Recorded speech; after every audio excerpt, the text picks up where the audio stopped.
Underworld থেকে বিএনপির মঞ্চে কে এই নিহত বাবলা? কিভাবে হলেন বিএনপি নেতাদের সহযোগী, নাকি রাজনৈতিক ছত্রছায়ায় সন্ত্রাসের পুনর্জন্ম? এমন প্রশ্নে উত্তাল চট্টগ্রাম মহানগর।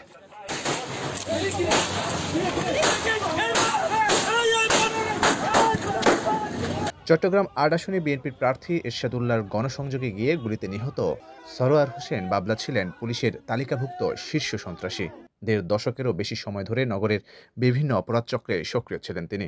বুধবার বিকেলে চট্টগ্রামের বায়েজিদ বোস্তামি থানার চলিতাতলী পূর্ব মসজিদের সামনে বিএনপি প্রার্থী এরশাদুল্লাহ গণসংযোগে গেলে আকস্মিকভাবে গুলিবর্ষণ শুরু হয়। এতে গুলিবিদ্ধ হন এরশাদুল্লাহ সহ ৩ জন।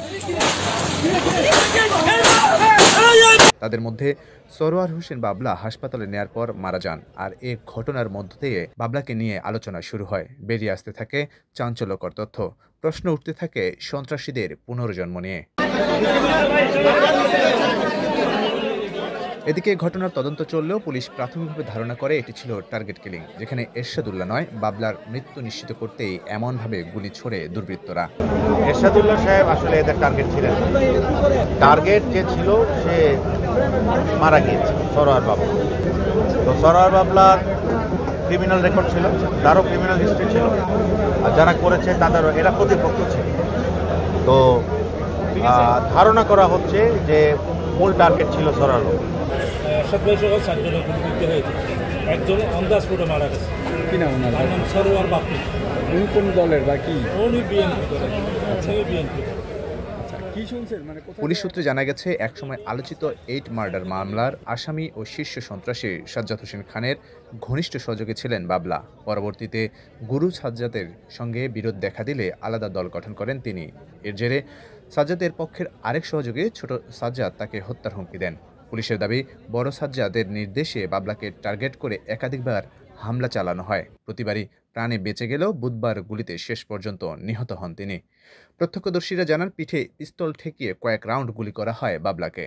এই জায়গাটা হচ্ছে ভালো না প্রথমত, তার এখানে পাচ্ছি আপনার শেরওয়ার নামে জেনে আছে, শেরওয়ারা ছোট সাজ্জাদ এখন জেলে আছে, ওনাদের সাথে বন্ধু।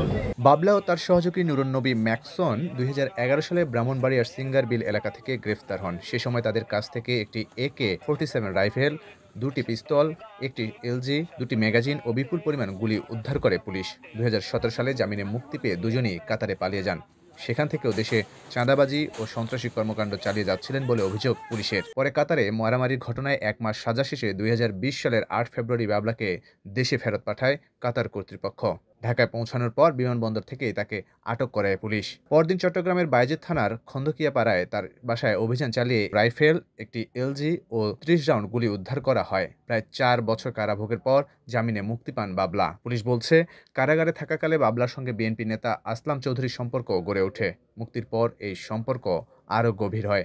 এরপর মহানগর বিএনপির আহ্বায়ক এরশাদুল্লাহ ও দক্ষিণ জেলা বিএনপির সাবেক আহ্বায়ক আবু সুফিয়ানের সঙ্গেও ঘনিষ্ঠ হন তিনি। রাজনৈতিক সংস্পর্শ বাড়ার পর থেকেই বাবলাকে বিএনপির বিভিন্ন সভা সমাবেশে দেখা যায়। মাত্র 1 মাস আগে তার বিয়েতে অংশ নেন এরশাদুল্লাহ ও আবু সুফিয়ান সহ কয়েকজন বিএনপি নেতা।